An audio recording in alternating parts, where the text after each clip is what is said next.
అయితే ఇక రాష్ట్రం మొత్తం మూడే పేర్లు వినిపిస్తున్నాయి. ఒకటి కీరవాణి గారు, ఇంకోటి అందశ్రీ గారు, ఇంకొకటి డైరెక్టర్ ప్రేమరాజు గారు.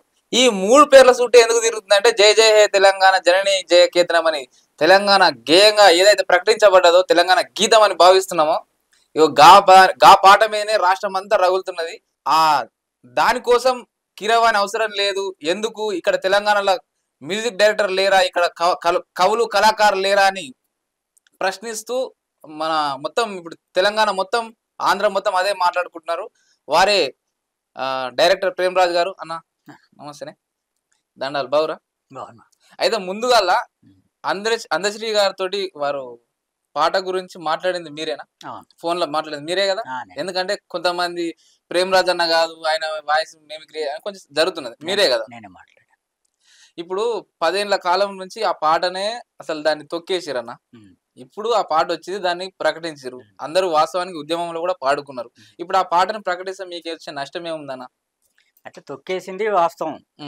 అయితే దాని కారణాలు ఈయన కారణమా వాళ్ళ కారణమా, వాళ్ళ మధ్యన ఏం మనస్పర్ధలు వచ్చినాయి, ఎందుకు అది ఆపేశారనేది అది వేరే టాపిక్. సరే, వాళ్ళు ఆపకూడదు, అప్పుడు మనం దాన్ని కూడా వెలుగులోకి తీసుకురావాలని మనం అందరం మాట్లాడాం. నేను కూడా మాట్లాడాను, నేను వీడియోలు కూడా పెట్టాను. ఓకే, ఆ పాట తీసుకురావాల్సిందే అని చెప్పేసి. మండలిలో చర్చ వచ్చినప్పుడు కూడా నేను డెఫినెట్ గా నేను అప్పుడు ఏం చేశారు మీరు అనే విధంగా నేను ఒక వీడియో చేసి పెట్టాను. కేవలం ఈ పాట కోసం ఒక వీడియో చేసి పెట్టాను నేను. మీరు ఆ 10 ఏళ్ల కాలంలో మీరు ఏం చేశారని. అంటే నాకు పాట రావాలని ఉన్నట్ట లేనట్ట ఉన్నట్టు. ఇప్పుడు నాకు ఆ పాట ఇష్టం లేకపోవడం, లేదంటే ఆ అందశ్రీ గారి మీద నాకు ఏదైనా వేరే భావం ఉంటే నేను అప్పుడు ఆ వీడియో ఎందుకు పెడతా, అది ఎప్పుడో పెట్టాను నేను, ఈ గవర్నమెంట్ వచ్చిన కొత్తలో అది. మరి ఇన్నేళ్ల కాలంలో అందశ్రీకి నాకు అయిన గొడవలు ఏం లేవు కదా, అసలు ఆయన నేను కలవలేదు ఇప్పుడు. అప్పుడు అన్నట్టు అంత ముందు ఎప్పుడో కలిశాను. ఈ గవర్నమెంట్ వచ్చినప్పటి నుంచి ఎక్కడ నాకు తారసపల్లే, కనీసం కలవలే. అట్లాంటప్పుడు ఆయన మీద నాకు వేరే భావం ఉండే అవకాశమే లేదు. అంటే మీరు కావాల్సుకుని ఆయన కీర్తిని నరుక్కు అని చెప్తున్నారు. అంటే మీరు ఏమైనా పర్సనల్ గా గర్జుందా ఎట్లా? అసలు ఆయనకు నాకు అంత సాన్నిహిత్యం కూడా లేదు వాస్తవంగా చెప్పాలంటే. నేను అనే వ్యక్తిని ఆయనకు తెలుసు, ఆయన నాకు తెలుసు. అసలు ఇంకా గ్రడ్జ్ ఉండే అవకాశం ఎక్కడిది?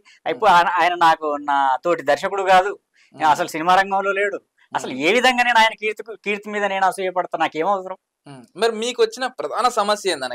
ఎవరికి రాదు, మీ ఒక్కరికి ఎందుకు వచ్చింది? నా ఒక్కరికే రాదు, నా ఒక్కరికి వచ్చిన సమస్య కాదు. నేను ముందు మాట్లాడొచ్చు కానీ నేను మాట్లాడిన తర్వాత అది నా ఒక్కరి సమస్య అయితే నా ఒక్కరితోటే పోతుంది. ఇంతమంది ఎందుకు స్పందిస్తారు? రాష్ట్రం కళాకారులు అందరూ అంటే ఫస్ట్ ఎవరో ఒకరు మాట్లాడాలి. అది నేను అయి ఉంటా అంతే తప్ప అది నా ఒకటి సమస్య కాదు. రాష్ట్రం సమస్య, రాష్ట్రంలో ఉన్న కళాకారులందరి సమస్య, రాష్ట్ర ప్రజలందరి సమస్య. కాబట్టి వాళ్ళందరూ ఓన్ చేసుకుని దాని మీద మాట్లాడుతున్నారు. అది నా ఒక్కటి సమస్య అని. మీరు సినిమా రంగం సంబంధించిన వ్యక్తి, శరణం గచ్చామని ఒక గొప్ప సినిమా కూడా మీరు తీసిండ్రు. అయితే కీరవాణి స్థాయి గురించి మీకు తెలిసిన అంత పెద్ద మ్యూజిక్ డైరెక్టర్ తో కొట్టిపిస్తే మన ఇంకా గౌరవం పెరుగుతుంది కదా, మీరు దాన్ని ఎట్లా వంకర కోణం లేక చూస్తున్నారని జనాలు అంటారు. అయితే ఇక్కడే ఒక చిన్న విషయం అర్థం చేసుకోవాలి. కీరవాణి గారు గొప్ప సంగీత దర్శకుడు కాదని నేను ఎక్కడ అనలేదు, ఇప్పుడు అనట్లేదు. ఆయన చాలా గొప్ప దర్శకుడు, మంచి మనిషి కూడా. నాకు అంత ఆయనతో పని చేయకపోయినా కానీ నాకు తెలుసు సినిమా ఇండస్ట్రీలో. అయితే ఆయన గొప్ప దర్శకుడు కాడని నేను అనట్లేదు.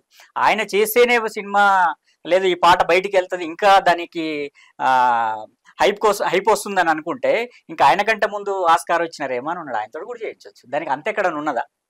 కాబట్టి నేను అనేది తెలంగాణ సాంగ్ బతుకమ్మ ఏదో చేయించినట్టున్నారు. అయితే చెయ్యాలనంటే ఇంకా దానికి అంతెక్కడ ఉన్నదే. రెహమాన్ గారు అనుకోవచ్చు, రెహమాన్ కంటే ముందు ఆస్కార్ వచ్చిన వాళ్ళు హాలీవుడ్ లో ఉన్నారు, అక్కడికి వెళ్ళొచ్చు. కాబట్టి దానికి లిమిట్ అనేది లేదు, కులమానం లేదు. ఇప్పుడు వాళ్ళు చేసిన జనంలోకి వెళ్తుందని కాదు. ఇక్కడ ఆ పాటని అంతకుముందు ఉద్యమం జరిగినప్పుడు ఎవరు చేస్తే జనంలోకి వెళ్ళింది? ఇప్పుడు ఆయన చెప్పిన ఆ క్యాసెట్లు చేసుకునే వాళ్ళు చేస్తేనే కదా జనంలోకి వెళ్ళింది ఆ పాట. ప్రజలు స్వచ్ఛందంగా పాడుకున్నారు, ఏ మ్యూజిక్ లేకుండా పాడుకున్నారు. ఆ ఏ మ్యూజిక్ లేకుండానే అది జనంలోకి వెళ్ళినప్పుడు నీకు ఎందుకయ్యా హంగులు? ఒక సాధారణ సంగీత దర్శకుడు నువ్వు కూడా దాన్ని కంపోజ్ చేయగలడు. అంటే ఎవరున్నారు అంటుండు కదా, ఎవరు లేరు అంటుండు కదా, తెలంగాణలో ఎవరు చెప్పమని మిమ్మల్ని అడిగింది కదా. నన్ను అడిగితే నేను 10 పేర్లు చెప్తానని చెప్పి ఎగ్జాంపుల్ కూడా 2-3 పేర్లు చెప్పాను. వాళ్ళు ఆనట్లేదు ఆయనకి. ఇప్పుడు చిత్రం ఏంటంటే ఇప్పుడు ఎవరైతే ఇప్పుడు ఆయనకు ఆనకుండా ఉన్నారో, ఎవరు ఆయన స్థాయి కాదని అంటున్నారో, ఆయన వాళ్ళ చుట్టే తిరిగి వాళ్ళ స్టూడియోలలోనే కూర్చొని వాళ్ళతోటే పాటలు చేయించుకున్నాడు. మరి అప్పుడు పనికి వచ్చిన వాళ్ళు ఇప్పుడు పనికిరారా? ఎందుకంటారు మీ ఉద్దేశం ప్రకారం? అంటే ఆయన ఇప్పుడు ఈ పాట ఒక్కసారి అధికారిక గీతంగా గుర్తించిన తర్వాత ఆయనకు దాన్ని ఇంకా అంటే ఇంకా ఎక్కువ పెద్దవాళ్ళు చేస్తే ఇంకా నా కీర్తి పెరుగుతుందని చెప్పేసి ఇంకా పెద్దవాళ్ళు నా పేరు పక్కన పెద్దవాళ్ళు ఉండాలి, నా పాట పెద్దవాళ్ళు చిన్నవాళ్ళు అనేది ఏముండదు. ప్రజల్లోకి పోయిన పాటకి ప్రజలే పెద్దవాళ్ళు అంతే తప్ప దానికి ఏ పెద్దవాళ్ళు అవసరం లేదు. ఆయన అనుకుంటున్నాడు అంతే, పెద్దవాళ్ళతో నా పాట కీర్తి పెరుగుతుంది అనుకున్నాడు. ఆల్రెడీ ఆ పాట కీర్తుంది, అందశ్రీకి కీర్తుంది. ఆయన అనవసరం మీరు నరకుదామని చూస్తారని ఆయన భావన. ఆయన అన్నాడు కానీ ఆయన అన్నంత మాత్రాన ఆయన కీర్తి నరకాలని అంటే ఆయన పాట పెట్టాలని నేనెందుకంట. ఇప్పుడు ఇది ఇయ్యాలని నిన్న మొన్న వచ్చిన సమస్య ఇది.